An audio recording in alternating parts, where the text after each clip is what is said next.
जय हिंद बच्चों, chemistry point के इस YouTube चैनल में आप सभी का स्वागत है। पिछले लेक्चर में हम तत्व यौगिक और मिश्रण को हम डिटेल से पढ़ा चुके थे। तत्व यौगिक के अंतर और मिश्रण और यौगिक के अंतर को भी अच्छे से बता चुके थे। आज का मेरा हेडिंग है भौतिक परिवर्तन और रासायनिक परिवर्तन। तो आइए हम डिटेल से पढ़ने का कोशिश करते हैं कि भौतिक परिवर्तन क्या होता है और रासायनिक परिवर्तन क्या होता है। तो भौतिक परिवर्तन फिजिकल चेंज है। भौतिक परिवर्तन वह परिवर्तन होता है जिसमें कोई पदार्थ के जो गुण है वो परिवर्तित होता है नए पदार्थों में अस्थायी रूप से, अर्थात वह परिवर्तन जिसमें पदार्थों के गुण यानी कि रंग रूप में अस्थायी परिवर्तन होता है। भौतिक परिवर्तन में क्या होता है बच्चों, उसके जो रंग रूप हैं उसके परिवर्तन में अस्थायी परिवर्तन होता है और उसके मूल संगठन और द्रव्यमान में कोई परिवर्तन नहीं होता है। लिखा हुआ है द्रव्यमान में कोई परिवर्तन नहीं होता है, ना ही उसके मूल संगठन में कोई परिवर्तन होता है। वो भौतिक परिवर्तन कहलाता है। जैसे विद्युत बल्ब का जलना, हम लोग विद्युत बल्ब में इलेक्ट्रिसिटी को प्रभावित करते हैं तो क्या होता है, बल्ब जल जाता है। और जैसे ही स्विच को ऑफ करते हैं यानी इलेक्ट्रिसिटी जाना बंद हो जाता है तो बल्ब क्या होता है, ऑफ हो जाता है। उसी प्रकार से जल का वाष्प के रूप में बनना, जैसे हम हीट बढ़ाते हैं जल क्या होता है, वाष्प के रूप में बनना स्टार्ट हो जाता है और टेम्परेचर को कम कर देते हैं वो उसी रूप में रहता है।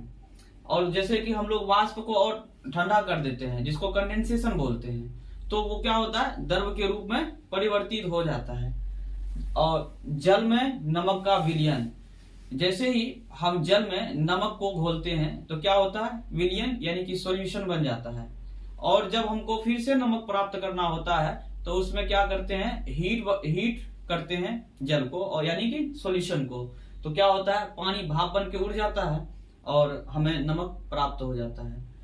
तो आप समझे होंगे कि फिजिकल चेंजेस यानी कि भौतिक परिवर्तन जो है वो अस्थायी परिवर्तन होता है, उसके द्रव्यमान में कोई चेंज नहीं होता है, जैसा कि यहाँ डिफिनेशन हम लिख दिए हैं। अब आइए जानते हैं रासायनिक परिवर्तन क्या है। रासायनिक परिवर्तन केमिकल चेंज। इसमें क्या होता है कि कोई भी पदार्थ जो है वो अस्थायी रूप से दूसरे इसमें बदल जाता है, उसका गुण जो है बदल जाता है, उसकी संरचना उसके द्रव्यमान में परिवर्तन हो जाता है। यानी रासायनिक परिवर्तन में उसके जो मूल ये होते हैं, संगठन होते हैं, वो जो पदार्थ होता है वो पूर्णतः भिन्न हो जाता है।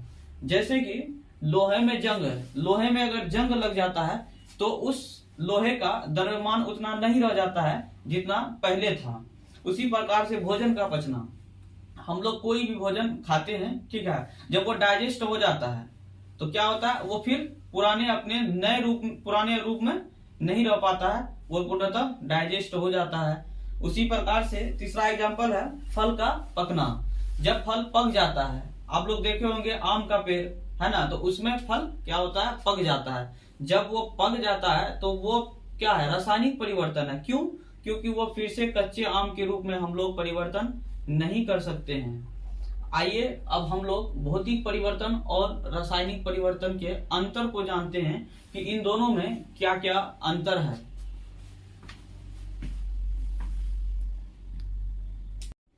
अब हेडिंग लगाना है भौतिक परिवर्तन और रासायनिक परिवर्तन में अंतर। तो एक तरफ लिखे भौतिक परिवर्तन यानी फिजिकल चेंज और दूसरी तरफ लिखे रासायनिक परिवर्तन यानी केमिकल चेंज, और दोनों को डिवाइड करते हैं और उसके अंतर को पढ़ते हैं। भौतिक परिवर्तन में क्या बताए थे बच्चों कि भौतिक परिवर्तन में नए पदार्थों का निर्माण नहीं होता है ना, और रासायनिक परिवर्तन में नए पदार्थों का क्या होता है, निर्माण होता है। जैसे कि हम लोग बताए थे कि लोहे में जंग लगना क्या है, एक रासायनिक परिवर्तन है, और जल का ठोस रूप में बन जाना या जल का वाष्प के रूप में बनना वो क्या है, भौतिक परिवर्तन है। इसी तरह इसमें पदार्थों के गुणों में परिवर्तन नहीं होता है, यानी कि जैसे बल्ब हम लोग जलाते हैं, है ना, तो जब उसमें इलेक्ट्रिसिटी देते हैं, धारा प्रवाहित करते हैं, तो क्या होता है, बल्ब जलता है। और जैसे ही स्विच ऑफ कर देते हैं, यानी उसमें धारा जब प्रवाहित होना बंद हो जाता है, तो क्या होता है, बल्ब ऑफ हो जाता है। वो क्या हो गया, भौतिक परिवर्तन हो गया। और रासायनिक परिवर्तन में क्या है, इसके गुणों में परिवर्तन हो जाता है। जैसे कि लोहे में जंग लग जाता है, तो क्या होता है, उसके द्रव्यमान में चेंज हो जाता है, यानी कि उसके भार में कमी आ जाती है।